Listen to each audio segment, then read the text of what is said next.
আমার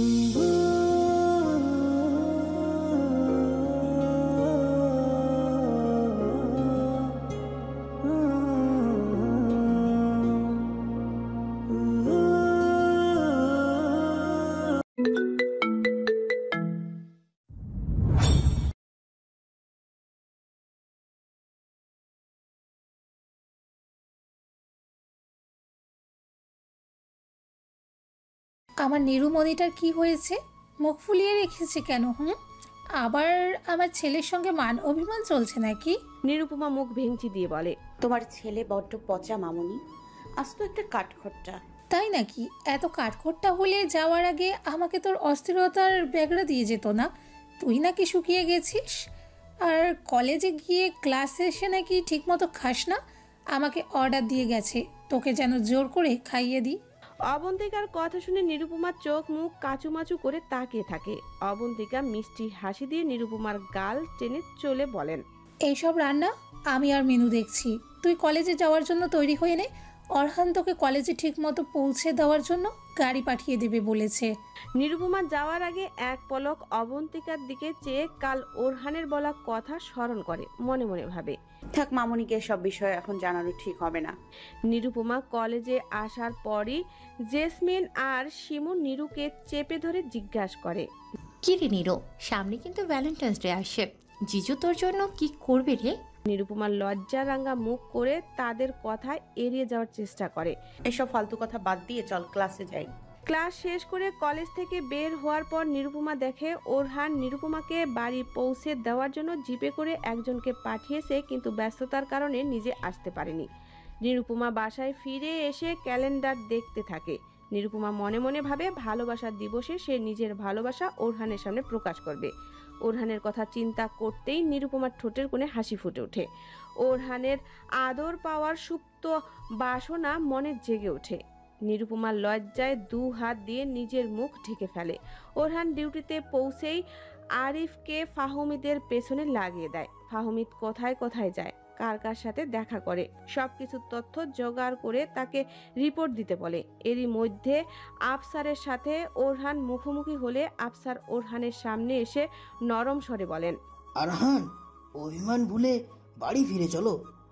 এভাবে তোমার মা আর স্ত্রীকে নিয়ে আলাদা থাকলে আমাকে জবাবদিহি করতে হবে। ওরহান সরু দৃষ্টিতে তার বাবার পানে তাকিয়ে বলে, জবাবদিহিতার ভয়ে কি তুমি আমাদের বাসায় ফিরে যেতে বলছো বাবা? ওরহানের পাল্টা প্রশ্নে আফসার অপ্রস্তুত হয়ে যান। রাগে মাথা দপদপ করলেও নিজেকে সংযত করার চেষ্টা করেন। ওরহান ঘৃণা মিশ্রিত সন্দেহপ্রবল দৃষ্টিতে তার বাবার পানে এক পলক তাকিয়ে নিঃশব্দে প্রস্থান করে। ওরহানের এই চাহনি আফসারের দৃষ্টি এড়ায়নি। আফসার মনে মনে ভাবে, ছেলেটা কি কিছু আঁচ করতে পেরেছে নাকি? ডিউটি শেষ করে বাসায় পৌঁছাতে পৌঁছাতে ওরহানের অনেক দেরি হয়ে যায়। ব্যস্ততার কারণে নিরুপমার কল সে রিসিভ করতে পারেনি। ওরহান মনে মনে ভাবে, নিরুটা মনে হয় বড্ড অভিমান করে বসে আছে। ওরহান বাসায় পৌঁছে দেখে ঠিকই নিরুপমা রাগ করে বসে আছে, চোখ মুখ ফুলিয়ে রেখেছে। নিরুপমার থুত নিতে হাত রেখে ওরহান শুধায়, কান্না করেছো কেন? আমি কি মরে গেছি? একদম বাজে কথা বলবেন না। তাহলে কান্না করেছো কেন? একটু ব্যস্ত ছিলাম আমি, সেজন্য তোমার কল রিসিভ করতে পারিনি। আই এম সো সরি নিরু। ওরহানের আদুরে বাক্য শুনে নিরুপমা খুশি হয়ে যায়। ওরহানের বুকের ভেতর লুকিয়ে পড়ে। নিরুর এমন আচরণে ওরহান একটু অবাক হয় বটে, তবে নিরু যে তার কেয়ার করছে, তাকে নিয়ে ভাবছে, এটা চিন্তা করে মনে মনে আনন্দিত হয়। ওরহান বাড়ি ফিরে আসার পর থেকে নিরুপমা বারবার ওরহানের সামনে ঘুরঘুর করছে। নিরুপমার মনের অবস্থা বুঝতে পেরে ওরহান নিজে থেকেই নিরুপমাকে কাছে টেনে নেয়। শাড়ির আঁচল সরিয়ে নিরুপমার উন্মুক্ত পেটে হাত বোলাতে থাকে। নিরুপমা কেঁপে উঠে ওরহানের হাত খামচে ধরে, তবে সরে যাওয়ার চেষ্টা করে না। ওরহান মোহনীয় দৃষ্টিতে নিরুপমার পানে চেয়ে থাকে কিছুক্ষণ। হঠাৎই ওরহান নিরুপমাকে নিজের নিচে ফেলে নিরুপমার কপালে, গালে, গলায় অজস্র চুমু এঁকে দিতে থাকে। নিরুপমার অদ্ভুত ভালো লাগে ওরহানের এই ভালোবাসার স্পর্শগুলো অনুভব করতে। তীব্র অনুভূতি নিয়ে ওরহান নিরুপমার অধর স্পর্শ করতে নিলে নিরুপমা হঠাৎ ওরহানকে ধাক্কা দিয়ে সরিয়ে বাথরুমে গিয়ে গড় গড় করে বমি করতে থাকে। ওরহান অস্থির হয়ে বাথরুমের দিকে ছুটে যায়। নিরুপমার মাথায় হাত বুলিয়ে দিয়ে মুখে পানি ছিটিয়ে দিতে থাকে। নিরুপমা একটু সুস্থ হলে ওরহান নিরুপমাকে কোলে করে বিছানায় বসিয়ে পানির গ্লাস এগিয়ে দিয়ে পানি খেতে বলে। নিরুপমা পানি খেয়ে ওরহানের পানে চেয়ে থাকে। তোমাকে মানা করেছিলাম না রাস্তার ধারে বসা দোকান থেকে ফুচকা না খেতে? দেখেছো অসুস্থ হয়ে গেলে না? কালকে ডাক্তারের কাছে নিয়ে যাব। এখন ঘুমিয়ে পড়ো। ওরহান নিরুপমাকে নিজের বুকে জড়িয়ে শুয়ে পড়ে। তবে নিরুপমার মনে তো অন্য চিন্তা ঘুরপাক খাচ্ছে। নিরুপমার পাকনা মন তাকে বলছে সে মা হতে চলছে। ওরহানের কাছে নিজের ভালোবাসা প্রকাশের আগেই কি ওরহানের ভালোবাসার চিহ্ন তার গর্ভে এসে পড়ল? নিরুপমা এসব ভেবে মুচকি হেসে ওরহানের বুকে মুখ গুজে ঘুমিয়ে পড়ে। সকালে ওরহান রেডি হয়ে চা খেতে খেতে নিরুপমাকে বলে তাড়াতাড়ি তৈরি হয়ে নিতে। ওরহান আজ নিরুপমাকে ডাক্তার দেখাতে নিয়ে যাবে। নিরুপমা ওরহানের সামনে এসে পট করে বলে বসে, আমার কোনো অসুখ হয়নি, আমার বাচ্চা হবে। নিরুপমার কথা শুনে ওরহান বিষম খেয়ে যায়। মাত্র চায়ের কাপে ওরহান চুমুক দিয়েছিল, নিরুপমার কথা শুনে চা ওরহানের গলায় গিয়ে ঠেকে। চায়ের কাপ পাশে রেখে জোরে জোরে কাশতে থাকে। নিরুপমা ওরহানের পিঠ চাপড়ে কাশি বন্ধ করার চেষ্টা করে। কিছুক্ষণ পর ওরহান একটু স্বাভাবিক হলে অবাক দৃষ্টি নিয়ে নিরুপমার পানে তাকিয়ে শুধায়, সত্যি নিরু, তুমি কিভাবে জানলে? নিরুপমা মিষ্টি হাসি দিয়ে নিজের পেটে হাত রেখে বলে, আমার সেটাই মনে হচ্ছে। ওরহান উঠে নিরুপমার বাহু চেপে ধরে অস্থির কণ্ঠে জিজ্ঞাসা করে, মনে হচ্ছে মানে কি? তো তুমি শিওর না? শিওর হব কিভাবে? আমি তো টেস্ট করাইনি, আজকে গিয়ে টেস্ট করাবো। নিরুপমার কথা শুনে ওরহানের মনে অদ্ভুত এক অনুভূতির সৃষ্টি হয়। সে এরকম অনুভূতির সম্মুখীন কখনো হয়নি। নিরুর কথা যদি সত্যি হয় তাহলে তো সে বাবা হয়ে যাবে। বাবা হওয়ার চিন্তায় মাথা আসতে ওরহানের মনে ভালো লাগার শিহরণ বয়ে যায়। খুশিতে নিরুপমাকে আষ্টেপৃষ্টে জড়িয়ে ধরে ওরহান। নিরুপমাকে নিয়ে ওরহান চেক আপ করানোর জন্য রওনা দেয়। নিরুপমার মুখশ্রীতে মিষ্টি হাসি লেগেই আছে। এর মধ্যে বাচ্চার নাম কি রাখবে তাও মনে মনে ঠিক করে ফেলেছে নিরুপমা। নিরুপমাকে হাসি মুখে দেখে ওরহানেরও মন ভালো হয়ে যায়। এই জটিল জীবনে যদি এক নিষ্পাপ শিশুর আগমন ঘটে তাহলে তার জীবনটা ফুরফুরে হয়ে যাবে। ওরহান মনে মনে ভাবে তার বাচ্চাকে সে তার বাবার মতো স্ট্রিক্টলি বড় করবে না, বরং আদর দিয়ে মাথায় তুলে রাখবে। কিন্তু চেক আপ করানোর পর ডাক্তারের কথা শুনে নিরুপমার মন ভেঙে যায়। ডাক্তার নিরুপমার চেক আপ করে বলেন, আপনার কোনো বাচ্চা হবে না, আপনার শুধু ফুড পয়জনিং হয়েছে, সম্ভবত অস্বাস্থ্যকর খাবার খাওয়ার কারণে এমনটা হয়েছে। আমি কিছু মেডিসিন লিখে দিচ্ছি, ওইগুলো খেলেই আপনি ঠিক হয়ে যাবেন। ডাক্তারের কথা শুনে ওরহান নিরুপমার মুখশ্রীর পানে চেয়ে দেখে নিরুপমার মুখ মলিন হয়ে বসে আছে। মনে হচ্ছে এখনই কান্না করে দিবে। ডাক্তারের কেবিন থেকে বের হয়ে নিরুপমা সত্যি সত্যি কান্না জুড়ে দেয়। ওরহান নিরুপমাকে কেবিনের বাইরে রাখা চেয়ারে বসিয়ে সান্ত্বনা দিতে থাকে।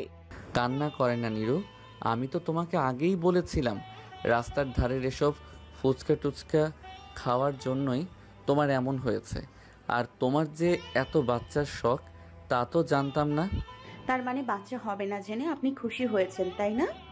নিরুপমা কান্না করতে করতে শুধায়, সেটা কেন হবে নিরু? আমিও তোমার মতোই কষ্ট পেয়েছি। এবার উঠো, বাসায় যাব, চলো।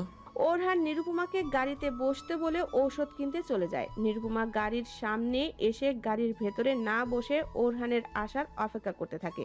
মেডিসিন কিনে নিরুপমার দিকে এগিয়ে আসতে আসতে ওরহান হঠাৎ নিরুপমার মুখশ্রীতে লেজার লাইট লক্ষ্য করে।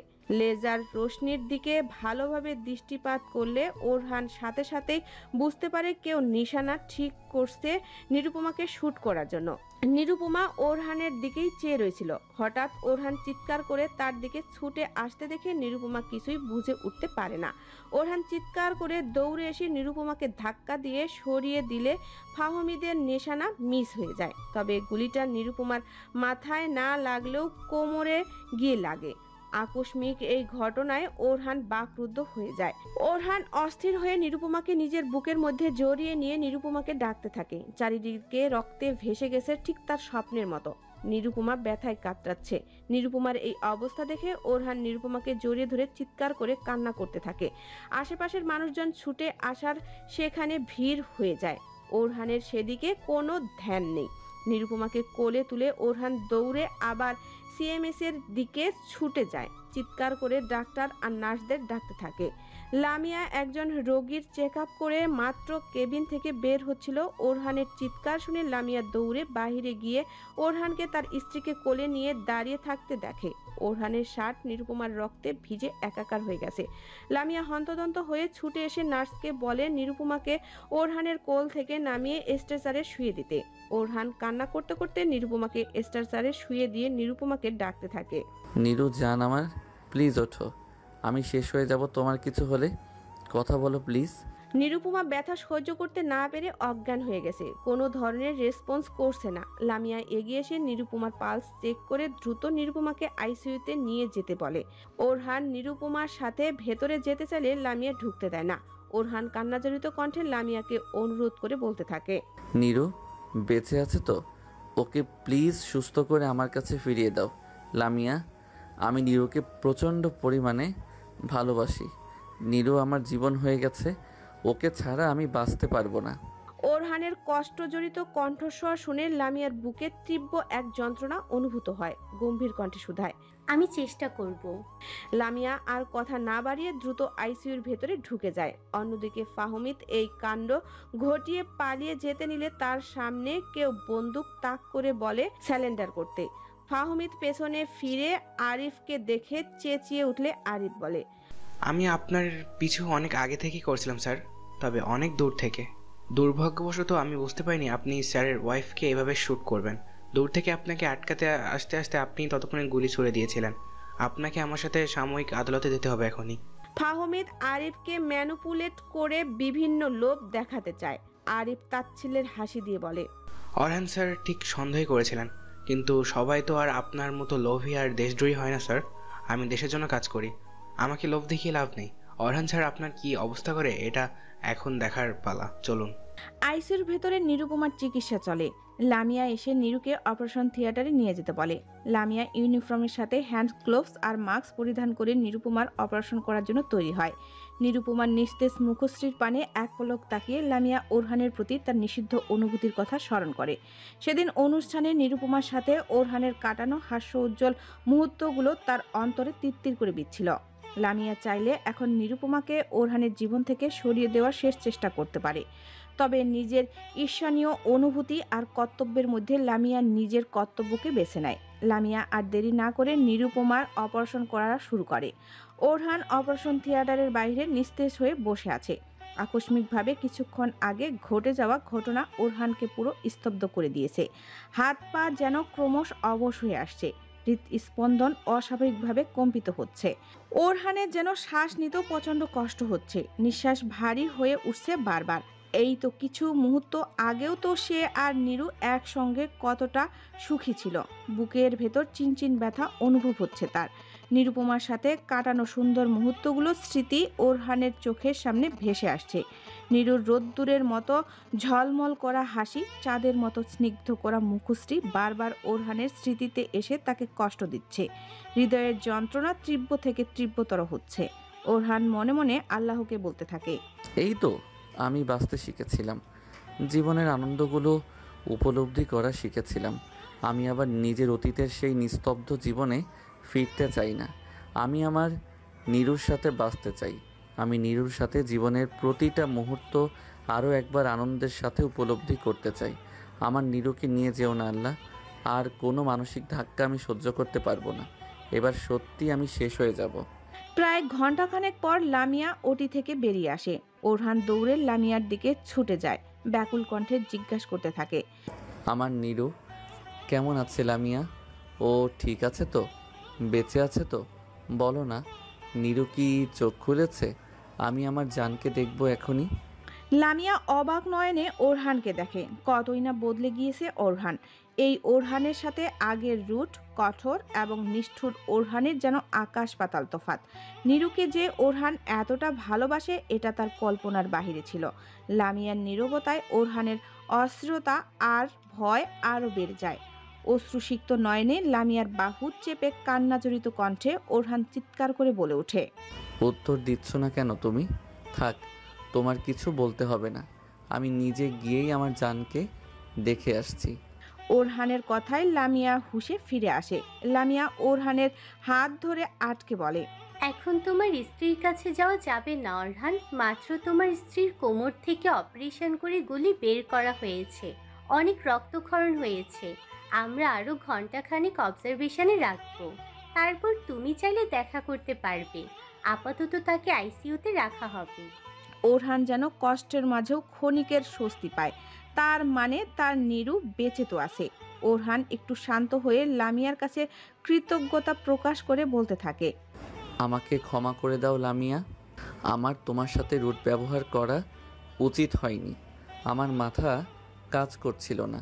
নীরুকে বাঁচানোর জন্য আমি আজীবন তোমার কাছে কৃতজ্ঞ থাকব। লামিয়া গম্ভীর কণ্ঠে বলে, আমি শুধু আমার দায়িত্ব পালন করেছি অরহান। আজ যদি ঈর্ষায় আমি নিজের দায়িত্ব থেকে মুখ ফিরিয়ে নিতাম, তাহলে একজন ডাক্তার হিসেবে কখনোই নিজের ব্যক্তিত্বের মুখোমুখি আমি হতে পারতাম না। বাই দি ওয়ে, নীরুকে অ্যানেস্থেশিয়া দেওয়া হয়েছে। নীরুর জ্ঞান ফিরতে সময় লাগবে। লামিয়া কথাগুলো বলে মলিন হেসে চলে যায়।